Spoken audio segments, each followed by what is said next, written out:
Let us continue now with the next set of library functions. STRCPY. What does it stands for? It says copies one string to another. The syntax is STRCPY will take two parameters. The first one is called as target string and the second one is called as source string. So whatever is there in source string, that will be copied onto the target string. So that's what it says. It copies the contents of the source string to the target string.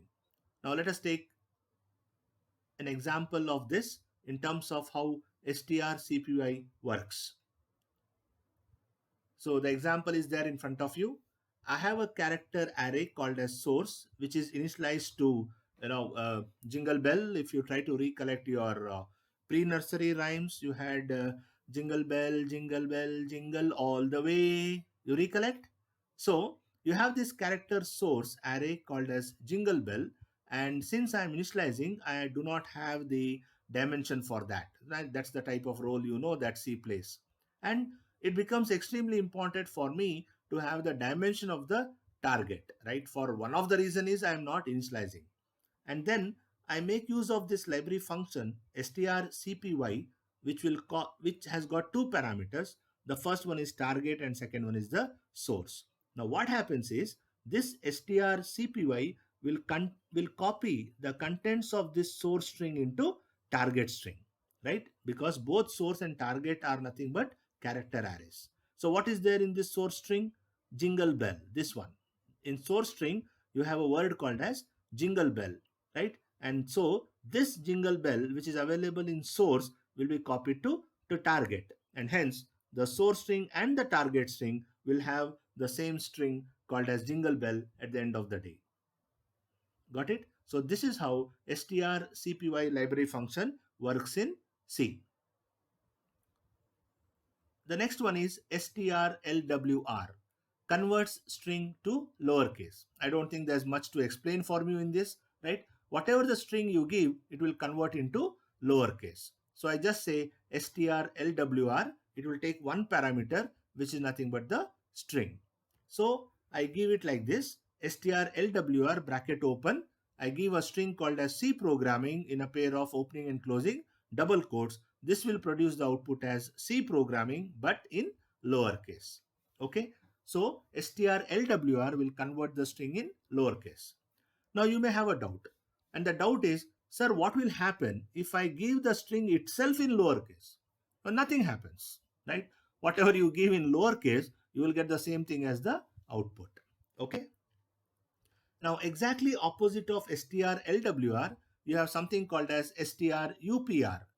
Now this will convert the string into uppercase, right? The functioning of this library function is exactly opposite of strLWR.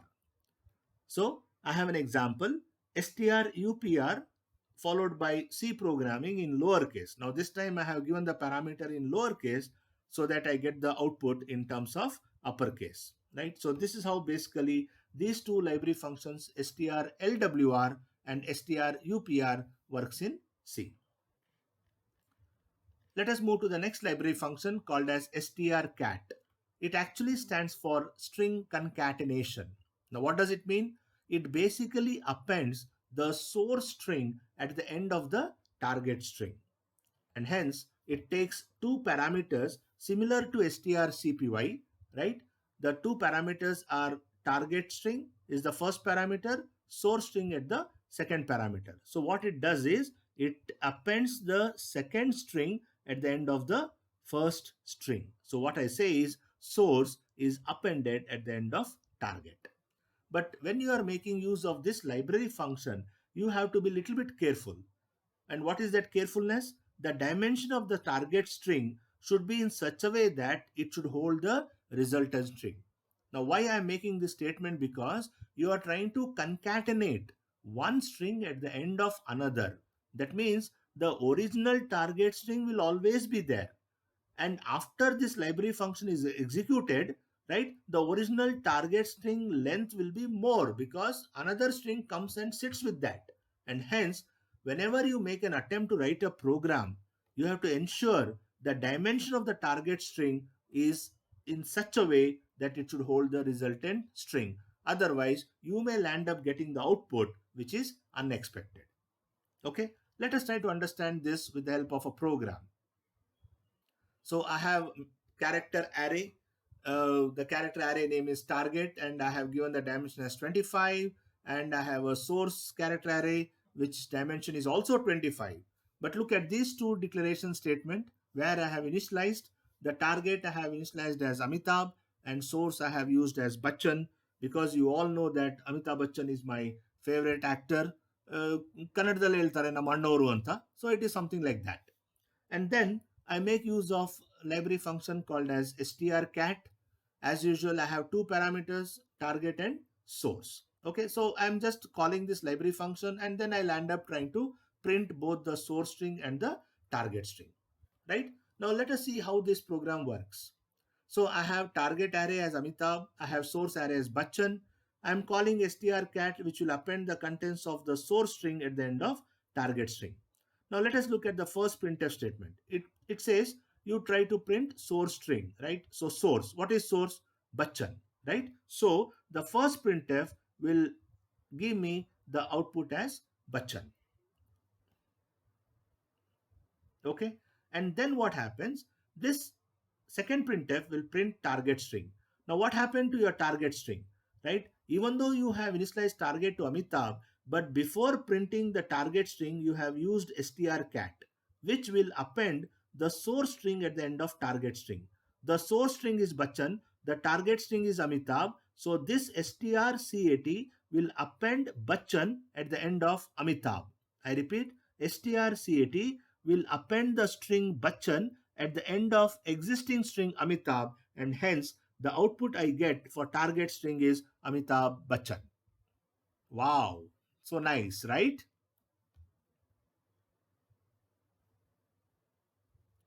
Let us proceed further and then look at next library function, what is called as STRCMP. CMP, compare, comparison. So this particular library function compares two strings to find out whether they are same or different. Right? Now how it works? The two strings are compared letter by letter or character by character until there is a mismatch or end of one of the strings is reached, whichever occurs first. Right? Now what happens when you compare two strings? Right? Now whenever you compare two strings, and if both the strings are identical, strcmp returns a value 0.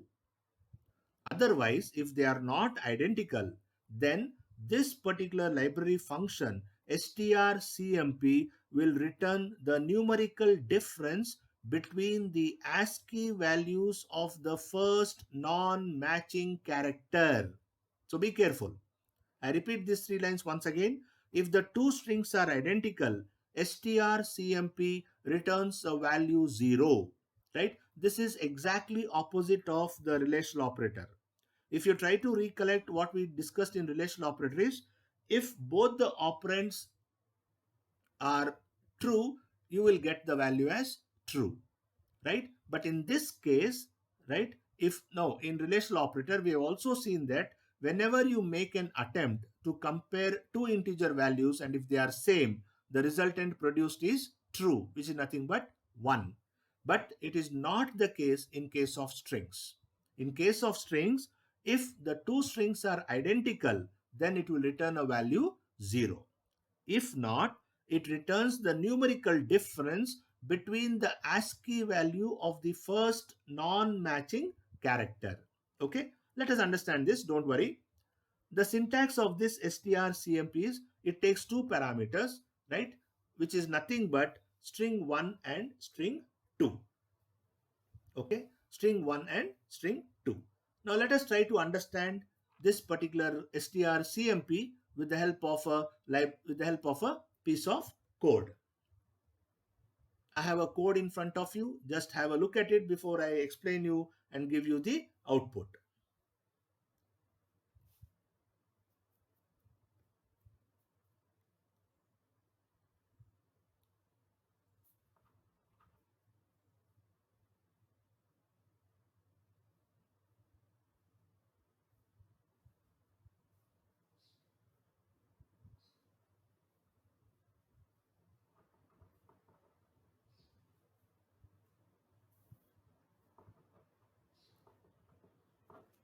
Okay, now let us try to understand this particular program, right? I have made use of two character arrays, string 1 with the string called as Jerry, followed by string 2 with the string as Ferry. I have three variables I, j, k, and I have three executable statements. I is equal to strcmp string 1 with Jerry, then j and then k, and I'm trying to print the value of I, j, k. Now let us look at this statement. I is equal to strcmp string 1 and Jerry. Now what I'll do is I'll take you this particular program with the help of Microsoft Word so that it will be more easier for you to understand. So I have the program here, right? Now watch out carefully. Now this is what I was telling, that string 1 is initialized to Jerry and string 2 is initialized to Ferry, and I don't need to worry about giving the dimension. Now these are the three variables I have used, I, j, and k. Now in this particular declaration statement, I'm trying to compare the string 1 with another string called as Jerry. Now as such, string 1 itself is Jerry here. So I'm actually comparing in this particular line Jerry with Jerry itself. Understand? Here I am comparing Jerry with Jerry itself, right? Now, how does the comparison takes place? As I told you earlier, in case of STRCMP, the comparison is taken care, or the comparison is done with the help of character by character. So what happens is the first character, this one, J, will be compared with the first character, this one, J. Now both are same. So what happens? The next character E will be compared with the next character E. Got it? Similarly, the third character with third, fourth with fourth, fifth with fifth. Right? And then after the fifth character, what do you have? You have null character. So you have null character here, you have null character here, and hence it finds that both the strings are identical in all the cases, and hence what happens? It will return 0, because we have seen if two strings are identical, the strcmp library function will return a value 0. So the value of I will be 0. Okay, the value of I will be 0. Now here in the next statement, j is equal to strcmp, right? Now Jerry will be compared with Ferry here. Understand? Jerry will be compared with Ferry. Okay. So because string 1 is Jerry and string 2 is what? It is Ferry. Okay. So now let us see what happens. It compares the first character with the first character. So it will compare J with F. Is it similar? It compares J with F. Is it similar? No. And hence what we have said is, if the strings are not identical, right, then it will return the numerical difference between the ASCII values of the first non-matching character. See this, J and F are the first non-matching character, right? Now what's the ASCII value of J? It is nothing but 98. The ASCII value of J is 98 and the ASCII value of F is actually 94. Okay, so it will return the numeric difference between the ASCII values of the first non-matching character. So it says ASCII value of J minus ASCII value of F, which is nothing but 4. Okay, so ASCII value of J minus ASCII value of F is nothing but 4, and hence the value of J will be 4. Now let us focus on the next executable statement where you are trying to compare string 1. What is string 1? String 1 is Jerry. And this you are trying to compare with Jerry boy. Okay, so be careful, right? I'll take this particular code, this line to the next line, and then you are trying to compare Jerry with Jerry boy for this particular statement. Okay, now let us see. You have the first character J, you have the first character J here, so both are same. Then E with E, R with R, second R with R, and Y with Y. So the first string Jerry is exactly similar to part and parcel of the second string Jerry.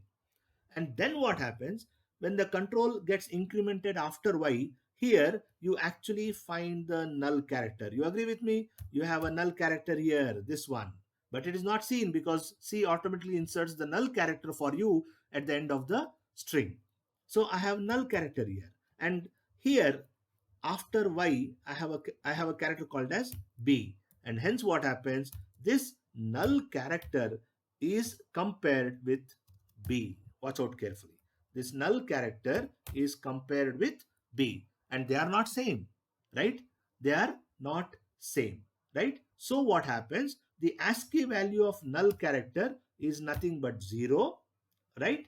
And then the ASCII value of the character b is 98. Okay, the ASCII value of null is 0, the ASCII value of lowercase b is 98, and hence the answer for the third executable statement is minus 98, and hence this minus 98 will go and sit in place of j, right? So this is what I get it as 98 here, okay, 98 here, okay, and hence this particular printf which I have down, that is going to print the value of ijk, will print me 0, okay, it will print me 0, 4 and 98. So this is how I'll end up getting the output for my program, and this is how strcmp will compare the two strings. The next library function is STRREV. REV, the name itself says, reverse a particular string. It's very simple to understand. This particular library function will take one parameter, which is nothing but the string name, and whatever you give in this particular pair of opening and closing bracket, it will just reverse it, right? So I have given something like strrev bracket open double quotes ELBIRROH double quotes close bracket close. So this particular library function strrev will just reverse a particular string, and I'll get the output as horrible, right? ELBIRROH. You reverse it, you will get the word as horrible, right? Now these are some of the library functions that are available in available in C. Of course, there are quite good number of more library functions in strings, but we have to restrict our discussion only up to here as far as your academic syllabus is concerned, right? And then we now proceed with the last aspect of this particular module. We make an attempt to write a C program to check whether the string entered is palindrome or not. Let us go back to our Microsoft Word. Now I'm giving you two versions of the program, one with the help of library function and one without library function, right? I'll give you just a jinx of this. You make an attempt to understand it, right? So I have a character array, and then I will enter a string to check for palindrome. Now whatever I enter will be stored in this character array called as str1, and I copy that str1 to str2, and then I reverse str2. Please understand. That means what? Suppose if I say str1 str1 is equal to abcd, right? So I get str1 is equal to abcd here, and then the same str1 will be copied to str2, and hence here what happens, I'll get str2 also as abcd, and this particular statement will reverse the str2, and hence what happens is here I'll have str2 is equal to dcba. Okay, now this is what I'll get the uh, the values with me at the end of each of these statements that is getting executed. Okay, so this is the input. Now what happens is this particular library function will compare str1 with str2, right? Now str1 is abcd and my str2 is now what? dcba, correct? After reversing. So this library function, when it compares, right, it finds that both abcd and dcba are, right, uh, not similar. And you know that if library function strcmp compares two strings, and if they are found to be equal, it will return 0. So in this case it will not return 0. Since it does not return 0, this particular condition if statement becomes false, and hence the control comes to else part and it will execute these three lines. In which case, what it says, entered string is str1. So entered string is abcd. Its reverse is str2. Its reverse is dcba, and hence the entered string, right? Entered string percentage s, that is str1, that is abcd, right? So hence entered string abcd is not a palindrome. Got it? Now, let us say if the entered string is ABBA, okay, ABBA, correct? So STR2 will also get ABBA because of this STRCPY. And then this reverse will reverse the string 2 and then I'll get STR2 after reversing as ABBA, right?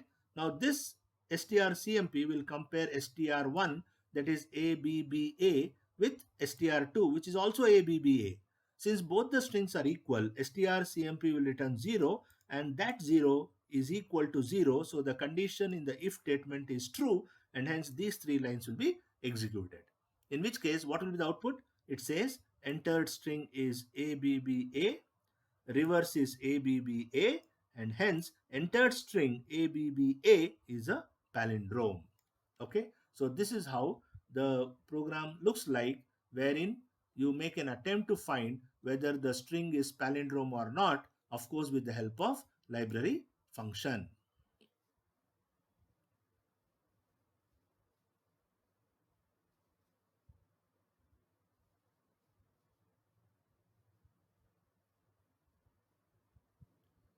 Now this is the another variation of the same problem statement.